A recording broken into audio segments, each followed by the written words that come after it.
Merci, Monsieur le Président, de me donner la parole. Ma question est directe. Pourquoi, malgré les nombreuses provocations de l'Occident, qu'il s'agisse de sanctions économiques, de discours hostiles ou d'actes militaires indirects, la Russie ne répond-elle pas de manière plus ferme, plus frontale, alors même que vous disposez de tous les moyens pour imposer le respect et même contraindre l'Occident à revoir sa position? Est-ce une stratégie, une retenue ou autre chose? Merci pour cette question. Elle est légitime et je pense qu'elle résonne chez de nombreuses personnes, en Russie et au-delà. Ce que vous posez ici, c'est en réalité la question du choix entre la force immédiate et la stratégie à long terme, entre l'instinct de réaction et la maîtrise de soi.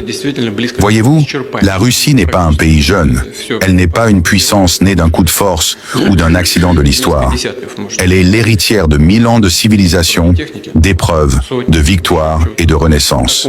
Nous avons vu des empires naître et s'effondrer.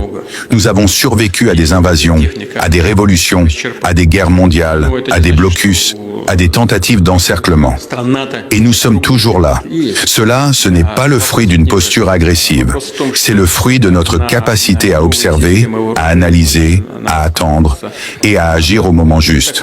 Oui, nous disposons des moyens nécessaires, qu'ils soient militaires, économiques, énergétiques ou technologiques, pour répondre de manière frontale à toute tentative de provocation ou de pression. Oui, nous avons modernisé nos forces armées. Oui, nous avons renforcé notre souveraineté économique. Et oui, nous avons forgé des alliances solides avec des nations qui respectent le droit international et les principes de la multipolarité. Mais précisément parce que nous avons ces moyens, nous n'avons pas besoin de les brandir à tout moment comme une menace. Dans l'histoire, les plus grandes erreurs ont été commises par ceux qui ont confondu puissance et impulsivité.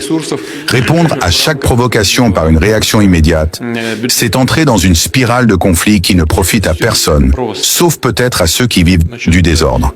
Et la Russie, je le dis fermement, ne se laissera pas entraîner dans cette spirale. Nous avons d'autres ambitions, d'autres responsabilités. Nous aimons le monde.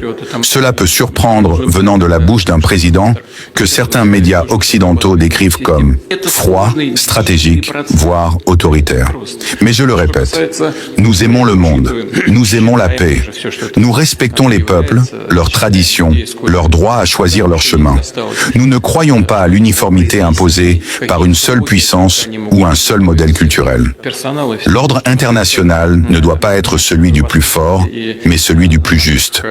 Regardez ce qui se passe. Sous prétexte de démocratie, certains États cherchent à imposer leurs intérêts, à renverser des gouvernements, à instrumentaliser des conflits régionaux, à déclencher des guerres commerciales ou monétaires.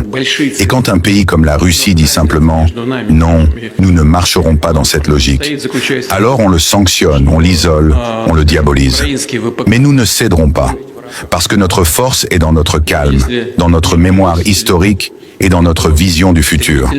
Je voudrais m'adresser ici non seulement aux dirigeants politiques, mais aux peuples eux-mêmes, russes, européens, américains, africains, asiatiques. La Russie n'est pas votre ennemi. La Russie est une grande nation qui veut coopérer, qui veut échanger, qui veut dialoguer sur un pied d'égalité. Mais la Russie ne se soumettra jamais à un diktat. Jamais. Et pour revenir à votre question, pourquoi ne répondons-nous pas directement, plus fermement aux provocations? Parce que nous savons que le temps joue en faveur de ceux qui construisent, pas de ceux qui détruisent. Parce que les alliances de circonstances, fondées sur la peur ou le chantage, finissent toujours par se dissoudre. Tandis que les partenariats fondés sur le respect mutuel durent, eux, des générations. Nous sommes patients, mais cela ne signifie pas que nous sommes passifs. Nous nous préparons, nous consolidons nos positions, nous développons nos infrastructures, nous investissons dans la science, l'éducation, la culture, la défense. Et si l'heure vient, si nos intérêts fondamentaux sont menacés de manière directe et irréversible, alors notre réponse sera à la hauteur. Elle sera claire, stratégique, légitime et incontestable.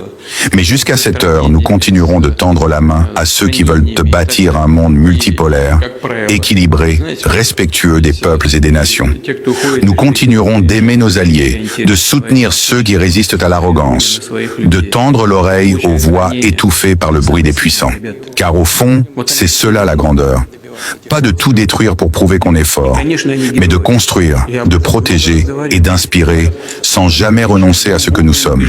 La Russie est calme, elle est forte et elle est prête. Likez cette vidéo, partagez-la massivement. Laissez vos réactions en commentaire. Le combat pour la libération du monde se fera ensemble. Soyons unis et actifs. Bon visionnage!